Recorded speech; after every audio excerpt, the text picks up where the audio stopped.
Hey, what's up, Mission Pro peeps? How's everybody doing? Welcome to another edition of Mpw Unmatched. Tonight, my special guest is Walker Stewart, the Velvet Voice.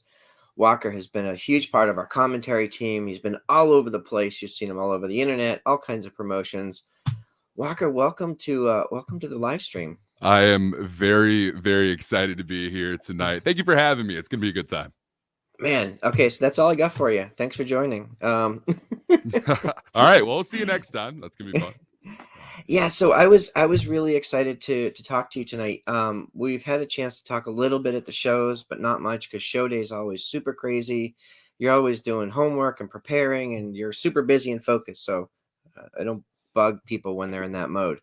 So I'm really glad that you have time to join us tonight. I wanted the folks to sort of get to know you a little bit, and I wanted to sort of dive into when you became a fan. Like, how long have you been a wrestling fan? Right. So I'm the ripe age of 21 years old. So, I mean, compared to, we're seeing a lot of young folks in pro wrestling nowadays, especially, people getting started 16, 17, 18 years old. But I started becoming a fan, actually. I was 8 years old. I'm a video game fan, if you will. I got into playing the SmackDown versus Raw games back in the day, and then that made me start following the actual product. And I kind of went from there, and I've been a massive wrestling fan ever since. That's awesome. Yeah, I'm a little older. I'm 51, so but I wasn't a fan as a kid, so I came into wrestling through the Attitude Era. So I'm like 97, 98 up till the present time. So it's interesting to see all that. So who did you sort of gravitate towards? Like, who were your favorite wrestlers early on? Oh man, big Rey Mysterio guy. I've always been like a big dude. I'm 6'6". I'm a large individual myself, so I've always found it kind of funny. I've gravitated towards smaller wrestlers. I've always loved lucha libre. Rey Mysterio, Sin Cara, like especially I was a big Sin Cara guy back in the day. I don't really have an explanation why, but like getting in to wrestling around like 2010, and then like 2011, 2012 being like big high points of my like young wrestling fandom. I was a big Sin Cara guy, so that was the dude who grabbed me. I can't explain why. Maybe I was a big fan of the mask, but who knows? Maybe it was his entrance. Maybe it probably was. The trampoline entrance was hot for me. I loved it. So Me too. I thought that was so cool. Although I did like Ray's the elevated launch pad that he used to use. That was so right, cool. yeah. So looking at the whole landscape of pro wrestling, what was sort of your desire to get into broadcasting or commentary? And was that the point in which you entered pro Right. wrestling? This is actually a fun story. So I'm currently a college student at the University of Oklahoma, and so I originally came in as a music major, and I'm still pursuing a music degree on the side as a minor. But I got into it doing music, and if you do music, a lot of times some people tell you to kind of double up in something else, and I happen to be a very prolific. I enjoyed writing. Writing was a thing I enjoyed a lot, and so I got into the journalism side of things. I started writing for a couple of different wrestling news sites, which it was an experience. I had my ups and downs there, and it was a fun time. But I basically got into it through that. I wrote a article reviewing a local independent show in Oklahoma that drew 20 people, but the people I was writing for said, "Hey, we want you to cover your local Oklahoma scene," and that's what I was working with at the time, and they enjoyed it, and they said, "Hey, do you want to do something else? Is there something more that you ever want to do in wrestling?" And I kind of flashed back to being 8, 9 years old, sitting in front of a TV, listening to old clips of Jim Ross and watching Michael Cole, and being like, "I want to do that." And so that's kind of how I got into the position I am here today, just 2 years later. So So that at that Attitude Era, Jerry the King Lawler, JR, like that commentary team has become, sort of legendary. But there's been some great team ups since then. Like maybe in the modern era, who are some of your favorite, or maybe your favorite team, or even your favorite individual commentators? I've had my opportunities to speak with Nigel McGuinness in the past, and Nigel McGuinness and Kevin Kelly. I know it's very recent with their team up on AEW Collision, but it's night and day compared to some other commentary teams that exist out there. Absolutely love Nigel McGuinness and Kevin Kelly. Pat McAfee and Michael Cole was a top tier team for the longest time, and I know Pat McAfee's going and doing his own thing with ESPN and all that stuff, and I'm very happy to hear that. But McAfee and Cole was a highlight for me for sure. Yeah, I thought it was pretty cool because Michael Cole had settled into his role for a long time. He was a bit of a heel commentator, and then of course Jerry Lawler had that, I would say near death, but he had that death experience on Raw. And in that instant, Michael Cole turned babyface because he connected with the audience, bringing us updates. And I don't think he ever varied from that. But then he sort of got into a groove, and it was just sort of Michael Cole was almost sort of in the background until Pat McAfee arrived.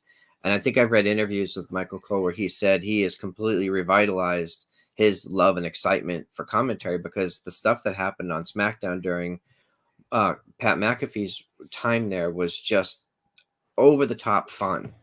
Right. Oh, and it's one of those things where, like Michael Cole, a lot of people talk about, especially in broadcast, people talking in your ear whenever you're in a modern broadcast booth with some larger companies and promotions, and that even happens sometimes in the independents as well. And I've been in situations where people are talking in my ear, and it's a little difficult to kind of navigate your way around things. While words are coming out of your mouth, you have words coming into your head and through your ears, and it's a little difficult. But people talk about, oh, well, Michael Cole was getting bogged down by certain people in the production room talking to him. But I remember the NXT UK tournament. I believe it's the one Zach Gibson ended up winning, where he became number one contender for the UK championship and challenged for it. Michael Cole and Nigel McGuinness was like, oh my God, Michael Cole can do what? Michael Cole is this capable of doing what he does. It put a whole new, I already had a major amount of respect for Michael Cole with what he did. Because even though, I love my Jim Ross, I love my Jerry Lawler, I love guys like that, Michael Cole really is the voice of my childhood, because my childhood did take place throughout that 2010s sort of area. And so, yeah, Michael Cole, what a guy, man. I enjoyed that. Yeah, that's interesting you bring that up because we've spoken to people who work for Michael Cole, and he has many roles to fill during a broadcast. He's spinning so many plates. But when you talk about that UK tournament, I also think about the Beast in the East, where he did straight commentary and it was a sport. The way he called it, I was like the same thing. I was like, I didn't realize he could do this. Like this was as like legit, and I was blown away by it. Right, and that's exactly why Michael Cole's number one on my commentary list. It's very hard to beat out. Michael Cole is up there. Yeah, no, that's a great call. I've become a huge fan of what Corey Graves has done on color. His career in the ring was cut short, and I think a lot of people just kind of figured that would be it. But he's far overshadowed on commentary what he did in the ring. Like he's, in my mind, one of the greatest in modern for what he brings to the table from a comedic and a timing perspective. So that's the question that I wanted to ask you as a play-by-play commentator. How do you find that balance with your color, whether it's a heel or a babyface commentator? Commentary is I feel like it's much more intricate than a lot of people want to give it the credit that it deserves. And I'm not trying to say, oh, look how difficult my job is. I love what I do. I wouldn't be doing it otherwise. But commentary is one of those things where sometimes you do have to have a natural balance between charisma, between the people that you're working with.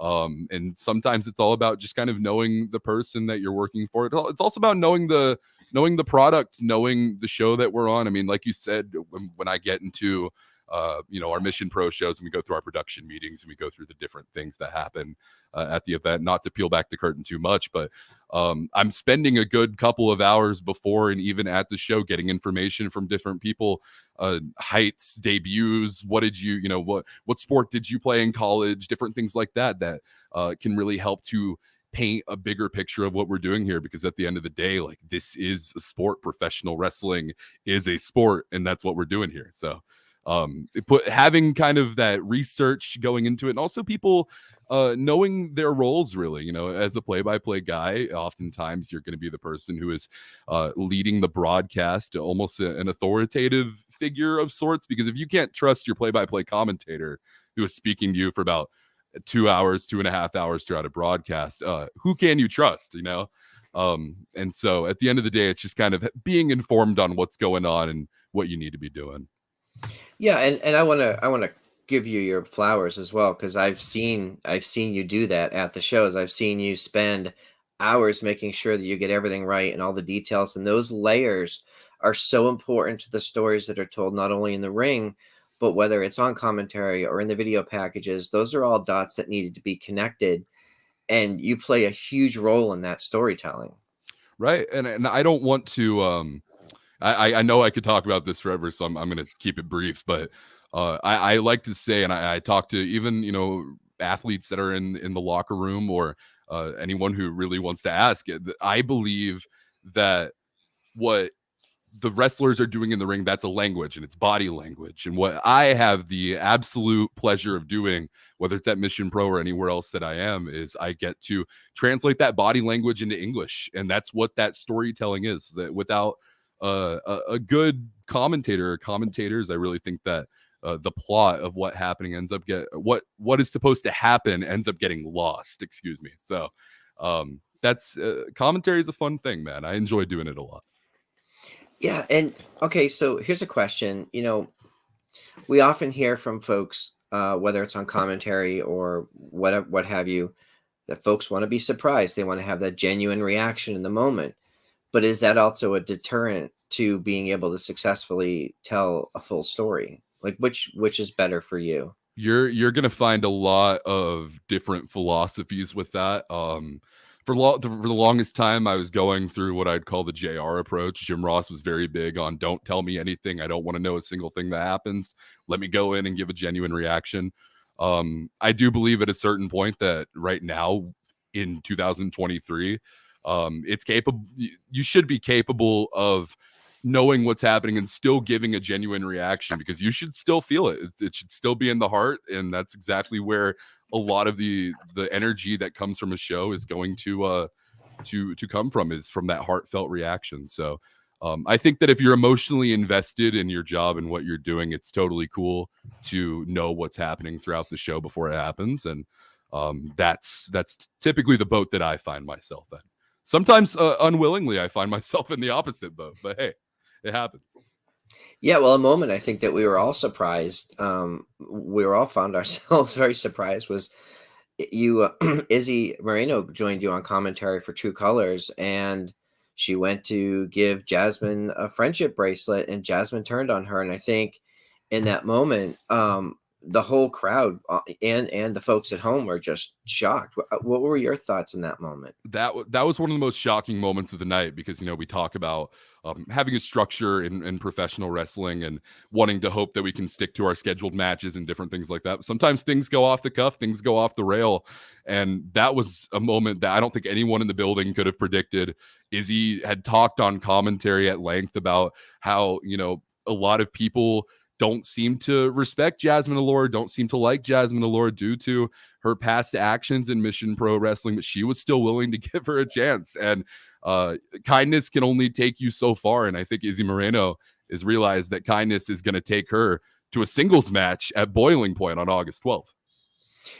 Yeah, look, I've said it on this show before. We've been friends with Izzy and her family for years and years, and I've been very excited and proud of her journey to this moment, and making her in-ring debut. And I think we even have a match graphic for that. Check this out: Izzy Moreno versus Jasmine Allure on August 12th at Boiling Point. I am. I think folks are going to be surprised at how prepared and over prepared she is. If you've spent any time with her at all, or just even followed her journey, you know that Izzy is someone who takes everything very, very seriously. And we've seen the videos. She's done MMA training and CrossFit, and she's been working hard at Hybrid School of Wrestling. And uh, don't let her age fool you. That's all I could say. Right. I can go on record and say this right now on MPW Unmatched. I don't think this is just another professional wrestling debut. This is going to be far and beyond anything that anyone would have expected out of someone like Izzy. I mean, let's be honest, Izzy is very youthful. But I talked earlier on, just right at the beginning of the broadcast, about how it seems as though people getting started in professional wrestling and getting into our sport, the age limit just starts getting lower and lower and lower. And she is going to be proof of that. I mean, 16, 17 years old, very young individual, but I know that she's putting in that work. And just like you said, front row, I mean, it's happening. We can see it. She shows it on her social media. It's everywhere. So Yeah, no doubt. So I'm can't wait for this matchup. I can't wait for this pay-per-view. I do want to talk about a couple of the other matches that we've announced so far, but I did want to just close the loop on your journey to Mission Pro. And how did you come to Mission Pro, and what was your first show that you called? So my Mission Pro journey is a very interesting one. I've been doing commentary since June, I believe July 24th, 2021 was my first ever show. I'd ever done in professional wrestling in Oklahoma City. And I believe it was back in, September 2022, something along those lines. There was an open tryout put out. Hey, we're looking for broadcasters. And I live in Oklahoma City, and I made the insane decision to drive down 8.5 hours by myself on a Thursday to go and do this tryout and make this happen, because I knew, I mean, hey, I love myself some professional wrestling. I believe in the mission of Mission Pro, and I thought it would be a fun thing to do. And apparently, I had happened to impress a couple of the powers that be. And February 11th at Mission Pro Wrestling Kickstart My Heart, I joined Vicky Dreamboat and Mike Wilkes on commentary for that one. Phenomenal show. Definitely one of my favorite shows that I've done in my career thus far. Most of those shows end up being Mission Pro shows anyway, the favorites. So, but nevertheless, yeah, that was kind of my beginning with Mission Pro right now. Yeah, and that was a fun show because obviously you killed it in your debut, but Vicky Dreamboat was also a surprise. Like we, didn't expect to see her on commentary. She was attacked, I think, by Bisney Marks prior to the show, and was injured and found herself at the commentary booth. And how was that working with somebody on such short notice? Yeah, no, I mean, really a good amount of it was, I don't want to say short notice, because, I kind of had some first introductions with Mike Wilkes, who had been on a couple of shows Mm. before I had, but, they were never really face-to-face interactions. He lives in San Antonio and I'm in Oklahoma City. We're not exactly going out for coffee every Monday. So, it was the first time meeting him there, and then to have Vicky added to the mix, it kept things fresh, it kept things exciting. And Vicky, obviously, as a professional athlete, is very well versed in our sport, very well versed in what it takes to get to the top, because she's done it all across the country. So working with Vicky was a fun time. Yeah, it was a really fun brought. You guys were great together. It was great chemistry. Hopefully we see Vicky back at some point soon. Okay, so let's touch on a couple of the other matches that have been announced this week on a mission. Veda and Emily had a chance to sit down with Denise Day, and it was a really interesting interview, very heartfelt. I think Denise cried at one point, which is not all that unusual for an on a mission. People get emotional and excited to be working at Mission Pro. But it was announced that we are going to see Denise versus Shay Carmichael, who's also been making a statement at Mission Pro. And this is going to be an interesting matchup. Yeah, Shay Carmichael, she's had her appearances at Mission Pro Wrestling in the past. She's appeared at our last two events, but yet to pick up a victory here in Mission Pro Wrestling. And you have to think that after a certain while, you keep making these trips down to San Antonio, you keep putting your game face on and looking to do the best you can. It's going to start to put a chip on your shoulder if you're not going to be able to get the job done. So I know Shay Carmichael is going to be bringing her game face come August 12th for Boiling Point. And I think Denise Day, she's going to have a lot to look out for. Yeah, I'm definitely interested in this one. And another match that was announced last week on on a mission. They did have a chance to sit down with Nova Phoenix, who was terrific. You definitely need to go check that interview out if you haven't already. But she'll be facing Queen Uju, and so Queen Uju has a very aloof, very sort of disconnected vibe, and I feel like she has a bit of an attitude, and I'm unsure about whether she's really ready for someone like Nova Phoenix. I think that's a fair question to bring up. But I mean, I talked about win-loss records with Shay Carmichael again, Uju 0-2 in Mission Pro Wrestling during her time. And I think that once again, that's something that's going to start to eat at you. But I've actually been following the career of Nova Phoenix for quite a long time. And I got to tell you, one of the most dominant competitors that the state of Oklahoma has ever seen. She's held multiple championships throughout the state that I currently reside. Same with the state of Texas as well. I think things are just getting started for Nova Phoenix. And I think that Mission Pro is going to be a great launching point for Phoenix. Truthfully, it's going to be incredible. Yeah, I agree.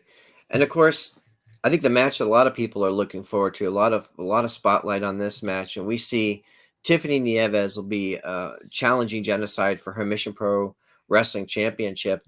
Tiffany has punched her ticket as a number one contender. She earned this match in a match against Emmy Camacho, and I posted a picture. If you get a chance, look at my socials. I posted a picture on show day. Tiffany has a look of just focus that I've not seen pretty much with anybody before. And this was pre-match. She was so laser focused and willing to do anything to win this match and earn that spot in this match against Genocide. Tiffany is not to be taken lightly, and I think that she's a very serious competitor for Genocide. Maybe Genocide's biggest challenge yet. I think that's a fair thing to say. If Jasmine Allure couldn't get the job done, Tiffany Nieves very well might be the next in line to get has the opportunity, but to be able to pull it off. Because truthfully, I've spoken with Tiffany Nieves in the past, and she's told me a little bit about her story, and that's a story that is very heartfelt. It's very touching for a lot of people. A cancer survivor, but being a cancer survivor for Tiffany Nieves is not something where she wants sympathy or she wants anything along that lines. It's motivated her because that diagnosis, it stripped a lot of things away from her, and one of those things for the longest time was her confidence. At this point now, all that's doing is motivating her. Tiffany Nieves will do anything in her capabilities to walk away with that Mission Pro Championship. And I think a motivated Tiffany Nieves is one of the most dangerous things for Genocide's Mission Pro Championship reign. Yeah, I would agree. And we saw Tiffany really do anything and everything to win that match to earn this spot, even going so far as to bring clippers into the ring. And, we did see it on the live stream. She did cut that turnbuckle pad off and utilize the exposed turnbuckle to her great offense.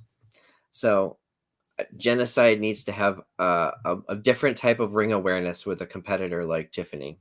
Right. I mean, if that's as far as she was willing to go to face off just in a number one contenders match against Emmy Camacho, I mean, think about what she's capable of when she steps into the ring with the Mission Pro title on the line. It's going to be a lot. Yeah, I agree. And that's going to be on August 12th, Mission Pro Wrestling Boiling Point.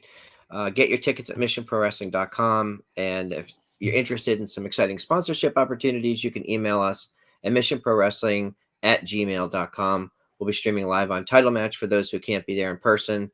It's going to be a great show. Lots of exciting things and still more matches to be announced. And also, there's going to be pretty much every week, just to bring for folks who don't know, every week we have Match Monday. We upload new matches on our YouTube channel, and Tuesday is On a Mission, and Thursday is Unmatched with additional content all the time coming out. There's a lot of stuff coming up, so stay tuned to our socials. So if you have a couple of minutes, I just wanted to pick your brain about a couple of things that are going on in the larger world of women's wrestling. Yeah. There's a lot of exciting stuff going on, and we always talk about how the evolution of women's wrestling has brought us to a point where there are strong competitors in pretty much every company right now. And I want to just really quickly focus on one thing that's going on over in WWE. I'm a fan of combat sports and martial arts. So when I saw Ronda Rousey come to WWE, I was excited. It's been a hit or miss. It's been up and down. But I feel like they've really figured out the best way to utilize her in this tag team with Shayna Baszler. They currently hold the WWE Undisputed Women's Tag Team Championships, which is now unified throughout the company. And I say that because, and I saw an interview with Shayna Baszler on Busted Open recently. I heard it, and she talked about how Ronda sort of struggled to communicate with the audience originally, and now with the two of them being friends for so long, not only are they great in the ring together as a team, but on promos, you feel like you're getting the real people. How do you feel about these two as a team? I can easily tell you that whenever I'm in the broadcast booth personally with my closest friends in professional wrestling, I'm always the best variation of myself. You're always going to get the best of me and everything, but I'm always going to be the best whenever I'm comfortable. And when you align yourself with someone that you're comfortable with, it's going to take you to championship gold. Ronda Rousey and Shayna Baszler is a lot of fun. It's a team that I wanted to see as soon as I heard Ronda Rousey was going to be going to the WWE. And I believe at that time, what Shayna Baszler was in NXT, she was having championship matches, and I mean, it was a lot of fun there. But just hearing, hey, this combat sport alignment with Ronda Rousey and Shayna Baszler, and with them having already been friends, I think it's gold. I think it's money. I'm enjoying everything about it right now. Yeah, and I feel like Ronda's had the ability because of who she is and her star power and just her leverage. She's able to make things happen that maybe other people aren't able to get, through the office or however you want to say it. Because we've heard interviews with her, and she's talked about working with Paul Heyman and working directly with Triple H on things, and it's exciting to see. I'm glad that there's a champion doing those things. Um, so I do want to switch gears real quick to AEW, and folks that watch this show know that I have a running complaint about AEW, but I also want to balance that with a huge plus. So first, my complaint is I was very excited to see the matchups that were announced for Forbidden Door. We did see Athena defend her Ring of Honor. I'm sorry, she didn't. So they had the Owen Cup quarterfinals with Billy Starks. Huge Billy Stark fan. Billy Starks is awesome. They had a great match on the pre-show, and Tony Storm defended her title against Willow Nightingale. Also a big fan of both of these women, all four of these women. However, my complaint is that was a 5-hour pay-per-view over 300 minutes, and the women got a combined 17 minutes.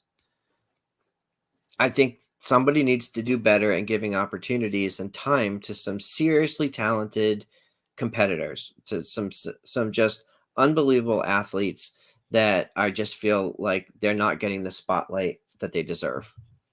It's hard to disagree with you there. I mean, when you see, especially when I mean, you follow the independents as well. You follow women's wrestling all across the world, and to know how good and how much of a pedestal that there can be put on women's wrestling on the independents, and to know that that's not happening in one of the larger companies in our profession, it's a devastating thing, especially with the amount of, not even thinking about independent talent, the talented women that are currently signed and contracted to All Elite Wrestling today.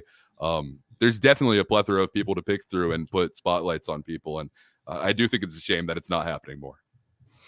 Yeah, and I think for us, the evidence is right there. My wife and I, and Tony Justice and a bunch of our folks were in San Antonio in the front row the night Thunder Rosa won her title, and it was a sold out arena, and it was a cage match. It was the main event of Dynamite, and the crowd lost their minds.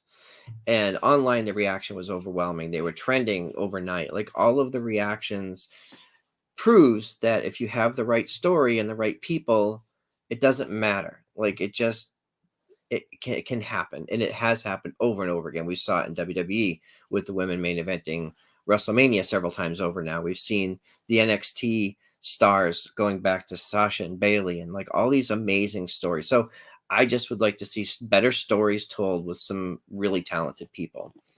Now, having said that, the plus side, and I know that you have some thoughts on this, Athena versus Billy Starks. Athena in Ring of Honor has been absolutely killing it. And they've, oddly enough, same ownership, whatever, but like that product has been doing a phenomenal job of putting the talent first. So first, I want to get your thoughts on Athena as Ring of Honor champion, but also I know that you have had some interactions with Billy Starks and have some thoughts there. Yeah, absolutely. I think Athena is doing a great job as Ring of Honor Women's World Champion. I mean, it's very hard to say anything negative about anything that she's been doing right now. I'm enjoying every part of it. In regard to Billy Starks, I could talk forever about this. Billy Starks is the future of professional wrestling through and through. I think it is a very hard thing to debate against that. My personal interactions with Billy Starks, I Went to Las Vegas over Double or Nothing weekend. The independent scene over there in Vegas had what's called Full Tilt 2 weekend as a part of Future Stars of Wrestling. There was about, 8, 9, 10 shows. A bunch of wrestling happened throughout Vegas over a period of 2 or 3 days. I commentated 8 different wrestling shows in 2 or 3 days, so you can imagine exactly how my voice was sounding after that. But it was brutal. Billy Starks was on 5 of those.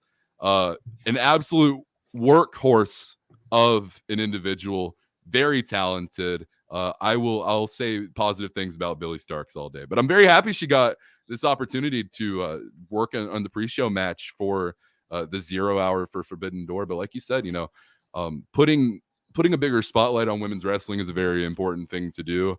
I think that's a matchup that easily could have been on the main card and given a lot more time, but there it is. Yeah, I agree. And I do want to say that even though I was sort of critical of the amount of time that they were given, the match was excellent. And Right. Billy brought the fight to Athena, which it's hard to do these days. Like, Athena's no joke. Like, she will back you down and put you down in a hurry if you don't bring your best effort. And Billy did. And I really enjoyed the match. In fact, I thought it was much longer than it was because it was so good. Right. So I was excited for that. The last thing I wanted to touch on with AEW is tonight. We know because Tony Khan mentioned it. They recorded Collision because of the holiday weekend, and it was advertised on Dynamite last night that 2 of our absolute favorites, Chris Statlander, is defending her TBS title against Lady Frost, and we've known Lady Frost forever, and I've been super excited to see her journey, her opportunities in Ring of Honor and Impact and all these other places.